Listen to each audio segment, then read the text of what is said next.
What's up, everybody? How you guys doing? Welcome back to another wonderful video.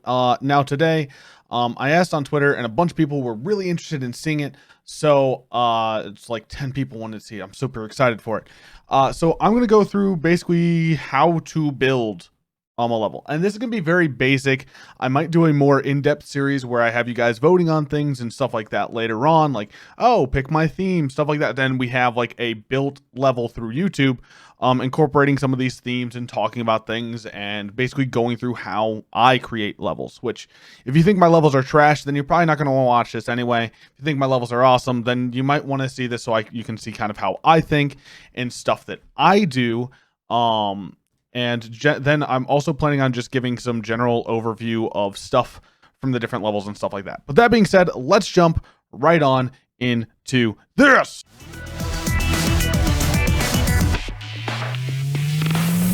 All right, now you guys will see that I have some stuff behind me and up on the screen of the gameplay.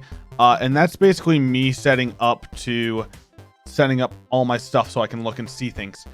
So basically I'm going to talk about some things, and then I want to talk about the different themes and everything like that. So first off, there's some questions that you need to ask yourself when you get started with your level creation, based around what's your purpose going to be, what type of theme do you want to go with, and what style of the game do you want to go with.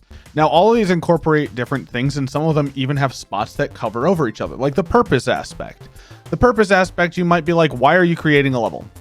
Is it because you're trying to have fun? You're trying to make a troll? You're trying to do something technical? You're trying to teach yourself something?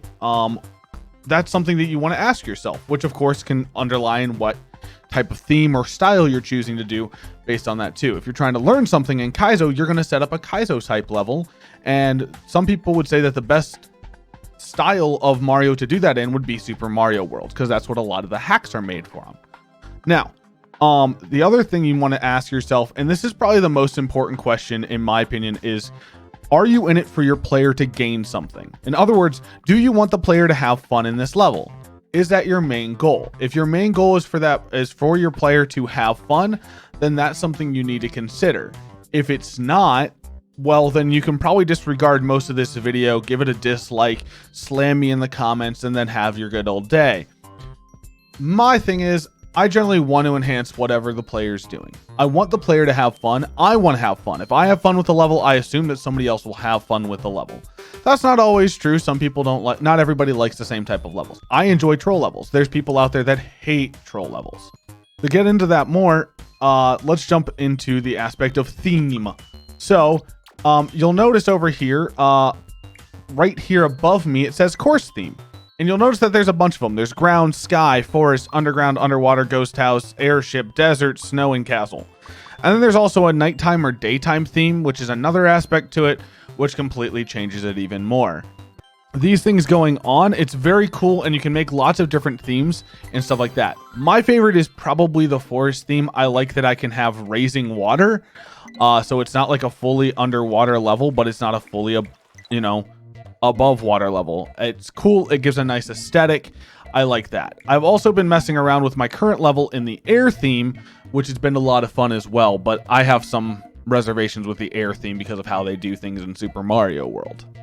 The other thing with your theme is you want to think about, are you making a Kaizo level, light Kaizo, traditional? Are you making a platforming? Are you making a puzzle? Are you making a music level? What type of level are you making? A lot of people say that the most important part about making a level is knowing what you're making. If you want to make a Link level, right, then make a Link level. Have it based on that stuff. I made a Link level. It went through how to use the Link stuff. It was a hard enough level for me that I can't one-shot it easily. It takes me time to one-shot it, right? But I got to still go through and see all the things that are happening and got to learn the power-up a lot better. And so that's one thing that you guys should consider. Now, the other thing is you have to consider is style. And we're going to go through the styles in a little bit more depth, but there's 5 styles, as you'll see. I know the last one's kind of cut off by the top of my camera, but you have Super Mario Bros., Super Mario Bros. 3, Super Mario World, Super Mario Bros. U, and which this is what we call New Soup. And we also have 3D World. Now, all of them have different things in it, and you'll notice that's why I'm kind of in the creator today. So the one things that SMB has that the other ones do not have is that they have a SMB2 mushroom, which has a lot of really cool abilities. You can ride on enemies. It's the only way you can actually pick up items in this version of the game. Then you have the giant mushroom, which can break bricks and stuff like that. And then you also have the Link power-up, the Master Sword, which gives you the Link abilities such as the bomb, arrows, shields, and a down thrust. Well, there's like an in-air down thrust, and then you hold down and you press the attack button and you like do a running across the screen thing with it. Really cool stuff, which is super duper neat. All right, so next I'm going to show you guys some of the things that are in Super Mario Bros. 3. All right, so in Super Mario Bros. 3, one of the things they added was the frog suit. That's more recent. It was in the last update. You basically get to turn into a frog, and it's really cool. They have a lot of cool levels. You swim faster, and if you're holding an item, you actually run a lot faster. Then there's also the Tanuki suit, which lets you fly and look like a little raccoon Mario, Toad, or Luigi, or Toadette. And you have a lot of fun. You have a spin move that can break blocks and stuff like that. The other thing that SMB3 added, there we go. You can see the little Tanuki. Oh man, that's not what I wanted at all. So you can see my little Tanuki Toad. But the other thing is that I can pick up items. Now, of course, pushing down with a Shelmet, it goes down, you yada yada, right? That's how it works. That's generally how most people know how that works. The other thing is you can't toss up in this game, and that's kind of one of the things that's different. You can't toss up, but you can toss sideways. I don't think you can you drop? You might be able to drop things. Let me check. I should probably check with like a POW block, you know? That would be like the smart way of doing it. Is checking with something like, I don't know why I didn't think to pick a POW block. I picked a helmet. I'm like, really? In hindsight, that was kind of the worst option. All right, so POW block. You have your POW block. You can drop it. So, you know, you can drop it, which is, you know, doesn't break my POW, right? Which also lets you do some Kaizo light tricks like POW drops. You can also do P-switch jumps. You can also do shell jumps in this. I'm not good at shell jumps, and I can do some minimal spring jumps. POW drops are kind of fun. POWs work very weird in this game. So those are some of the things about SMB3. Now, in Super Mario World, they added recently the P balloon, which you see above. They also added the cape, which does a lot of spinning. You can fly with it. Cool things like that.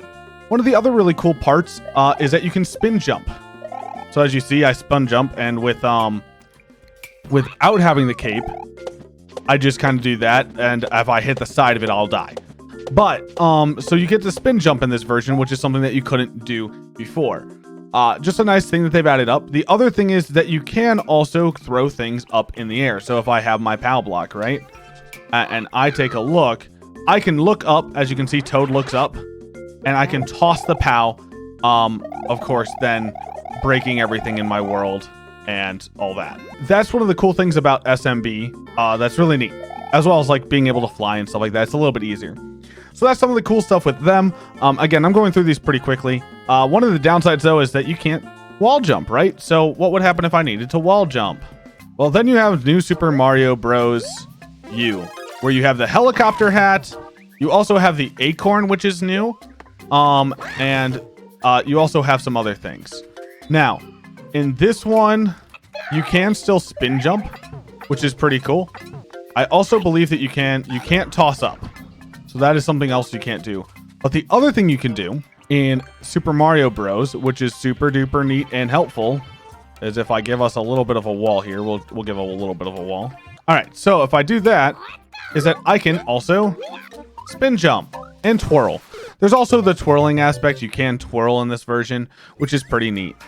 So those are the things that are really new, and those are the differences between the main four. Now, the Super Mario 3D World, there's a lot of different things, and I'm going to have to get that one a little bit set up, so I will be right back to show you guys all of that. All right, so in Super 3D, there's a lot of things that are different, like clear pipes. There's also these boxes that do things. You have some different things like a twirl, an up twirl, which is really cool. They also have added a lot of different power-ups. So you have your cat suit, which does a nice thing, and it also climbs on walls. You have your builder suit, which can make crates and also break certain types of blocks. And then the newest one is actually the boomerang, which can break blocks and actually hit on switches and stuff like that. Then you also have these, which right above my Toad is all of the different masks. So you have, you know, a propeller, you have a bullet, you have a bullet bill, which lets you fly. You have a Goomba, and you have a POW, all of which do different things, and it's really neat. You also have some different enemies. So as you can see, I have an ant up there. I have a skip squeak. I have the bee, whatever it's called. I don't remember off the top of my head. And I also have the spring. There's also the piranha creepers, which are really weird. The other things they've added are these trampolines and dash blocks. And dash blocks are pretty cool. You see a lot of speed runs. You get a huge amount of momentum, and then you can go do a bunch of things. So they've added a bunch of really cool things into this, which can lead to having a lot of different ideas. They even actually also, I forgot to put in the Koopa car. They also have the Koopa Troopa car, which is pretty neat. So they have lots of different things in here as well. There's even some things that I didn't even talk about that I'm kind of showing on screen right now. And so those are all the things that you guys can go and check out and make something based off these themes. Thing is, there's also jumping in. There's a lot of things that you should probably avoid doing. Just as a beginning creator, there's things that you should avoid doing. And I want to talk about those things by showing you guys a level I made. Of course, it's a terrible level. And as such, I've also named it Terrible Level Don't Upload. So let's jump in, and I'm going to show you guys that right now. All right, so as we come in, it looks like a nice harmless level, just as I want it to. And that's the best part. There's 3 paths ahead of you. Now you notice that there's no pink coins, so obviously it doesn't matter which one I take, and it's probably just 3 different possible paths. Could be a multiplayer level, anything like that. So let's pick a random path, or something that we like to call pick a pipe, and go. Well, things is, I know what pipe to take. And so if I know what pipe to take and you don't know what pipe to take, that's unfair to the user. And so right now we've found that this one's not fair. We can't take this pipe. Okay, well, let's try this third one. Maybe that's it, right? Everybody has a thing with 3s. Oh, I hit another spike. You guys can't see it. There's spikes behind the camera, and I'm dying, right? There's things that are killing me. So that means now I have to take this middle pipe.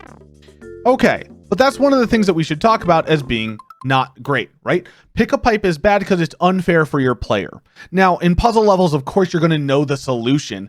You still have to work through the solution, though, generally, to make sure that it happens. That's how a lot of one-screen puzzles are made, or even escape rooms. Now, those are different. That you are meant to know those, and people get that. But there's also not a risk of dying while you're trying to figure out a puzzle. When you're playing a traditional level and somebody sends you through a bunch of doors or a bunch of pipes, and you have to pick one hoping that you get the right one and don't die, that is bad for a level. And a lot of times people will automatically boo your level, which you don't want, because then less people are playing it and less people are having fun. And that's a problem. Of course, unless you hate fun and you're just about making your player rage, in which case disregard everything I'm going to say for like the next 5-10 minutes. The next thing is we finally found our way, right? Well, there's a door up here. Oh, let's go through the door.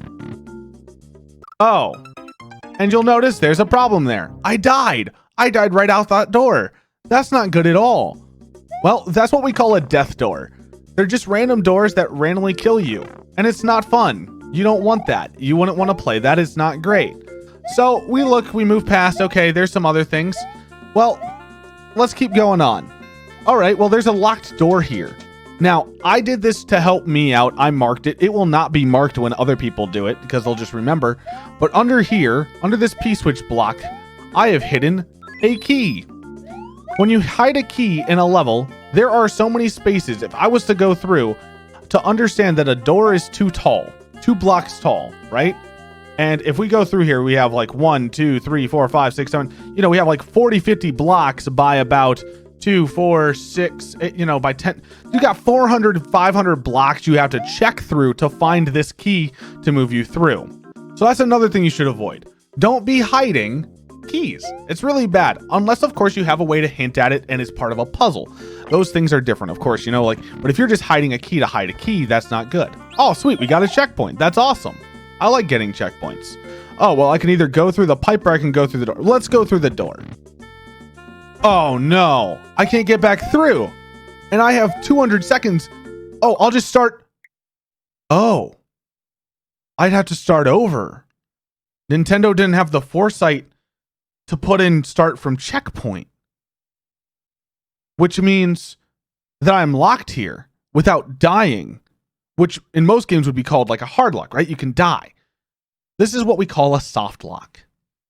Soft locks suck. I have to sit here and wait for your whole level to be done, for your timer to run out, or I have to start the entire thing over. Now, of course, this level was made to be very easy, and so there's, of course, no reason to do that. But it was made to be a terrible level to show you guys this. Having soft locks is a bad idea. Now I'm going to start over, and I'm going to get us to the next part, back to our checkpoint, so we can check out the other path. All right, so we're back at our checkpoint. As you can see, I just got it. Woohoo! So let's go through here. And as we go through this pipe, you know, I kind of want to ponder, why would somebody put this whole... I just got hit by a thwomp. Out of nowhere. What? That's weird. That's a blind thwomp. Blind thwomps and blind enemies is something that you guys don't want to do. And one thing that I didn't put in this level was enemy spam. Enemy spam is putting too many enemies in one area where there's basically no spot to stand, and it creates it to be incredibly difficult, especially if you can't kill them all, and leads to a lot of very possible bad things like that. Anyway, the blind thwomp is another thing that you know about as the creator, but the player doesn't. So I know I can dodge him and get back to whatever I was doing. The player doesn't always know that, and it's the same thing with this path right here. I could just jump.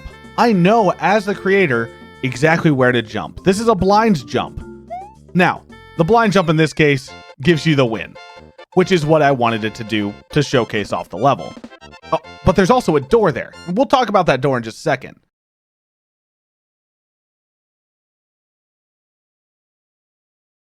But again, blind jumps are something that can lead to being unfair for your players and something that you wouldn't necessarily want to have to show off. You don't want to make your player have to guess, because they could die, and that'd be bad. You wouldn't want that because it's unfair. It's not fair for the player. If the player feels like it's unfair, they're not going to want to play it.